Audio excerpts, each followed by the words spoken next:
Hello there. I heard that you guys like some revenge stories here. Well, I have one for you, and it's about my mother-in-law, Nicole.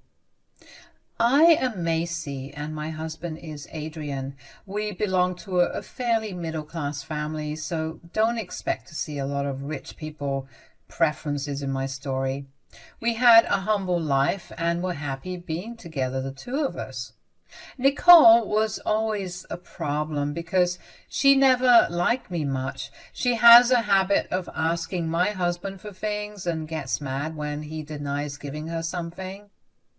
What also drives her mad is when my husband buys me something. So, when she saw that I had a new car, she absolutely freaked out and said, "Why on earth does Macy get a new car from you, Adrian?" "She's going back to college, Mom. It's important to have her own vehicle now. She definitely can't use mine." "She doesn't need a car. She can just take a bus like everyone else." Everyone in the camps actually has their own car or lives within walking distance away." "Why can't you walk then, Macy? It's no big deal." "My college is like an hour away from home, Nicole. I can't possibly walk that far every day." "You are just being lazy and finding excuses to get a new car. You can definitely take a bus or something, but you intentionally bought a car because you think you are above taking public transport, Macy." "Mom, tell me the truth. What is this really about?" "You didn't listen to me, Adrian. I should have got the car instead of your wife. I told you that the car is pretty old now, plus I needed a raise in the allowance you gave me. You should have given me the car and money instead of spending so much on your wife." Nicole and Adrian had a big fight, and my mother-in-law left our home in a huff. She rarely visited anyway, since she lived 8 hours away. She had some family in our city while one of her sisters lived near her. This was a pro for me because Nicole wasn't down our throats as frequently as she would have liked. She rarely came over due to the distance, but when she did, there was always some drama. Then again, she even starts drama over the phone, so you can say that she is an attention seeker and a drama queen. This incident about Adrian gifting me a car became a big problem later, but I hadn't realized that until it was too late. A month after this incident, Nicole offered to drive me to her house for Thanksgiving. We were supposed to celebrate Thanksgiving with her and her sister's family. My husband had gone to a different state for work and was supposed to fly to Nicole City on the day before Thanksgiving. Nicole was leaving a day before because she needed to travel for 8 hours as she came with her car. Out of the blue, she offered to drive me to the destination with her and turn it into a road trip. She started saying that it would be so much fun and that she wouldn't have to drive alone. I was a little skeptical at first, but Adrian encouraged me to take up Nicole's offer. I guess he was hoping the road trip would turn into a bonding experience. I didn't want to make my husband sad, so I decided to give this a go. Well, that was a big mistake. We got off to a good start, and the first 4 hours actually went by fairly soon. We started out a little late because I had some work at home, so when we were halfway from our destination, it was almost 1 a.m. at night. I was genuinely having a good time until Nicole suddenly pulled over the side of the highway. There wasn't any store or gas station around where she pulled over. The place was empty. I was confused about why she had suddenly stopped the car. When I asked her, she turned to look at me with an irritated face and said, "Get out of the car right now, Macy." "Why? What's the matter? Why do I need to get out of the car, Nicole?" "I told you to get out of the car. Do as I say. Don't you dare talk back to me, Macy." Nicole was practically yelling at me. I did as my mother-in-law told me because she started to act really weird. I actually thought that maybe she had lost her marbles and was having a mental breakdown in the middle of the road. I got out of the car and shut the door, and immediately Nicole locked them so that I couldn't get in. I visibly panicked and said, "What's going on, Nicole? Why did you tell me to get out of the car? You even locked the door." "I am not taking you with me. I changed my mind." "I won't be taking you with me or having you in my house for Thanksgiving. You need to go back home." "What? What are you saying, Nicole? You can't just drop me here and leave out of the blue. I have no way to go home." "Then find a way, Macy. This will teach you a lesson for being such a princess. You need to find your way home like the adult you are." "What is wrong with you, Nicole? You can't just drop me off in the middle of the highway at 1 a.m. in the night. This is insane." "Well, this is my car, so it is my car and I will do what I want. Your fancy little car is of no help now, is it?" It suddenly struck me that Nicole hadn't actually gone mad in the middle of the road. She didn't lose her mind in the way I thought she had. No, she had done this with a clear mind. And she had clearly planned this entire thing from the beginning. Maybe she had offered to drive me to her place because she wanted to do this. I was caught in a trap that I didn't even see coming. I was in shock and decided to confront her, saying, "You planned this, didn't you, Nicole? You planned this because you couldn't accept that my husband bought me a new car. You did this all for some jealousy." "How dare you call me jealous? I have nothing to be jealous about a woman like you. You were acting so high and mighty because you have a new car now. Well, guess what, dear daughter-in-law? It will be of no help to you now. It can't even come and get you from the middle of the highway." "Yes, exactly, Nicole. The car can't come and pick me up, and my husband is in another state entirely. I cannot go home like this, Nicole. You need to drop me home even if you don't want to take me to your house." I was practically begging my mother-in-law at this point. Yes, there were a lot of cars on the highway, but I also know what happens to hitchhikers when they come across the wrong people. Did I mention that it was 1 a.m. at night? This was a recipe for disaster, and no one in their right mind would do this to someone. But my mother-in-law was built differently. She absolutely had to teach me a lesson because she couldn't stand the fact that I have a car and she doesn't. I was mad at her, but decided to forego my anger for a moment and beg Nicole to take me home. But she laughed at me and said, "You think I will drop you home, which is like 4 hours away? Oh, hell no, Macy. You need to find your own way back." "But how will I go back, Nicole?" "I don't know, Macy. Maybe take a bus like you should have in the first place. That'll teach you to be humble and live like the rest of us." "You are being delusional right now, Nicole. It is not safe for you to leave me in the middle of the road with no way back." "Tell that to someone who cares, Macy. You think you are such a big shot because you're going to college. Well, use that intelligent brain of yours and find a way back. I am going home, and I don't care what happens to you. Don't try to call me because I won't pick up. My battery is about to die anyway." Nicole said that to me and just left.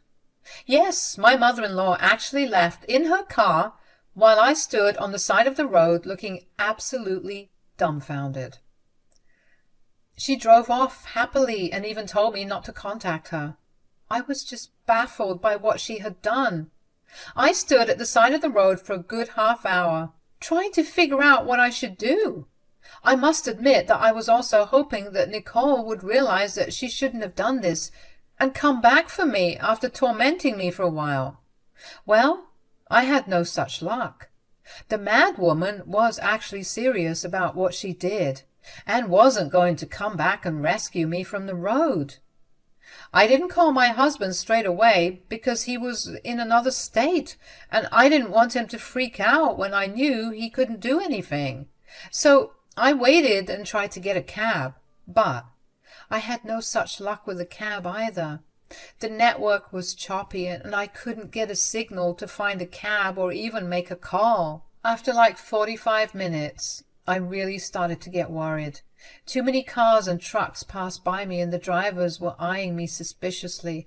I was feeling extremely unsafe and scared for my life. When I thought that I was going to lose my mind, a cop car pulled up. It was actually Highway Patrol and 2 nice officers were in the car. I explained my situation to them and I actually cried out of fear.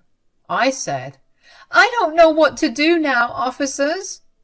Why don't you go to the nearest train station? Taking a bus or hitchhiking a ride this late wouldn't be a good idea. A train would be safer since a lot of people are coming back from Thanksgiving fairs around. I think it would be the best option. Can I get a direct train to my home from the train station? No, but you can get a train to where your mother-in-law stays. If you have any family members around that area, you can always stay with them for the night. Actually, I think that's a great idea, but how do I even get there? Will I get a bus? I don't think so, miss. Catching a bus this late might be a problem, but we can drop you off at the train station if you want. That would be perfect, officers. Thank you so much for your help. I got in the police car and the cops took me to the nearest train station, which was only 15 minutes by road. When I reached the station, I was surprised to see a good number of people waiting to board the trains. It was way safer than being stuck in the middle of the highway with no signal on my phone and no way to get back home. Once the cops dropped me off, I thanked them profusely and they went about their way. I will never forget their help because they were like God sent on that day. I was really freaking out on the side of the highway and scared for my life when the 2 cops came and helped me. While I was at the train station waiting for my train, I thought about a lot of things. I was super angry that my mother-in-law had done something so stupid and horrible to me. I couldn't actually believe that she would do something like this to anyone, let alone her own daughter-in-law. I know she hated me, but seriously? Who leaves a woman alone on the highway so late at night? I was really shocked, and slowly, when my mind settled a bit, I was overcome with anger. I had initially thought about going to Adrian's aunt that night. I would have stayed there and then left the very next day, but I was boiling with anger and didn't want to leave so silently. I wanted to do something to show Nicole what it feels like to be in my position. I noticed that by train I would be able to reach her house before her. Boy, I had forgotten how convenient trains were. I would be there at Nicole's place in an hour. That meant Nicole wouldn't be home when I got to her house. So I had a chance to actually get into her house before her. I thought of a plan and then set my mind that I was going to do it. I boarded the train, reached my destination, went to Nicole's house, and got into the place before she could come home. How did I get in? She had stupidly told me and Adrian where she hid her spare keys. I found them right where she told me I would find it. I tried to call Nicole and see where she was, but as predicted, her phone had gotten switched off because it was an extremely low charge. This gave me the perfect setting to do what I wanted to do, so I got into the house, locked the doors, and went to sleep. You can see where this is going, guys. Yes, I locked Nicole out. When she got home, she must have realized what happened. She couldn't get into the house, and I didn't respond to her banging on the door. She couldn't call me or anyone because her phone had died and it was 4:15 a.m., so it's not like she could just wake her neighbors for help. So she had to sit on her front porch for the rest of the night and was only able to come inside when I woke up and went out to get some fresh air. The look on Nicole's face when I opened the door was priceless. It was already past 7 a.m., so she had been sitting out in the cold for at least 3 hours. When I finally opened the door, she started to scream at me and said, "What are you doing here? Didn't I tell you to go back home?" Well, I didn't find any means of transport to go home, but I did take a train here. Two kind officers drove me to the train station. They had some not so nice things to say for you, though. Who told you to come back? This is my house, and how dare you lock me out of my own house? Oh, pardon me, Nicole. I really forgot that I had put the hatch bolt in. I shouldn't have done that, I guess. How did you even get into my house? You told me and Adrian where you left your spare keys. That isn't a smart thing to do, Nicole. How dare you do this to me, Macy? I was locked out of my home for 3 hours in this cold. How could you do this? I will get to the bottom of this, Macy. Just wait for my son to come home. Nicole hurried to her room because she was already very cold and tired from the drive. Taking an 8-hour drive and then coming home to a locked door was a tough thing to get through. Nicole was suffering because of it, and I didn't even care. I was happy that she got to experience a little bit of what I did for almost 1 hour on the highway. She could have gotten me killed. At least I taught her a lesson in a safe space where she knew the people around, and her own sister lived a block away. I wasn't as heartless as her, at least. Anyway, Nicole didn't have the energy to throw me out at that time, so I happily went about my way, taking a stroll in the garden, waiting for my husband to come home. I guess Nicole was waiting for Adrian to come home too. Adrian came home and was super happy to see me. We hugged only for a few seconds before my mother-in-law came storming towards us. She started to cry out of the blue and said to my husband, "Thank God you're home, Adrian. I really needed you." "What's the matter, Mom? Why are you crying?" "Your wife is the reason I'm crying, Adrian." "My wife? What are you talking about, Mom? What did Macy do?" "She got into my house before me and locked me out of my house, Adrian. I was in the cold for 3 hours before she opened the door." "What? What are you saying, Mom? Macy, why did you lock my mother out?" "I arrived home before her and went to bed. I didn't hear her knocking, and she didn't call me either. I guess I was in a deep sleep." "Wait a second. Why did you say that you had arrived before my mom? Didn't you two drive here together?" When my husband asked that very obvious question, Nicole went still for a while. She knew very well that Adrian would not be happy to hear what she did to me. So she became a little nervous and stopped crying for a few seconds. Then, after that, she cried even louder, probably to show that she was a bigger victim than me. I smirked at her and said, "Would you like to answer that, Nicole? After all, it was your fault that I got here faster than you." "What are you saying, Macy? Please tell me what's going on." "I will tell you what's going on, Adrian. Your wife has been horrible to me, so I told her to go home, and that I wasn't taking her with me." "And why did you leave out the part that you dropped me off in the middle of the highway at 1 a.m.? "What? Mom, did you really do this?" "She did do this, Adrian. She did it because she wanted to teach me a lesson for getting a car when I was perfectly capable of walking to college or taking a bus." "Are you still going on about this, Mom? And you decided that teaching my wife a lesson like that would be a good idea?" Well, she had it coming for being such a snob about taking the bus to college. I simply wanted to show them that it's not such a bad thing." Nicole tried to play it cool because my husband was pissed. He started to raise his voice and was in disbelief that his mom would be so careless and plain evil. He yelled at her, and instead of accepting her mistake, Nicole tried to make it seem like it wasn't a big deal. Well, that rightfully set off my husband, and he said, "What is wrong with you, Mom? How could you do this to my wife? You left her at an extremely unsafe place when I trusted you to take her home. What if something had happened to her?" "She's fine, Adrian. Nothing happened to her. She was only there for an hour before some cops dropped her at the station. You should be more worried about me because I was out in the cold longer than her." "You were just making this worse, Mom. Something could have easily happened to my wife, and she wouldn't even be able to call for help. God knows what she would have done if the cops hadn't arrived. As for you, Mom, your sister lives like a block away. You could have just gone to her house. How can you compare a highway to your own neighborhood? Okay, fine. Maybe it was a bad idea, but Macy is okay, so everything is good. No, everything is not good, Mom. I will not ignore what you have tried to do to my wife. Do you really think that I will let this go so easily, Mom? Well, what do you want me to do? First of all, I would like you to apologize to her because of what you did. What? Fine, I'm sorry, Macy. I don't want your apology, Nicole. You put me in an unsafe situation because I got a new car, but you didn't. Your childhood tantrum could have landed me in big trouble.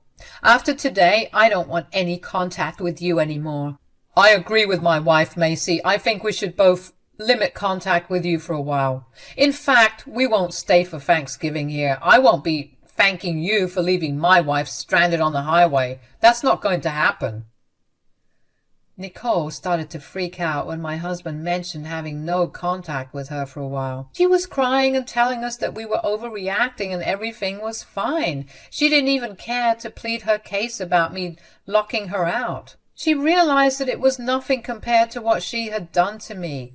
Adrian was too angry to even listen to his stupid mother and kept telling her that she had gone too far.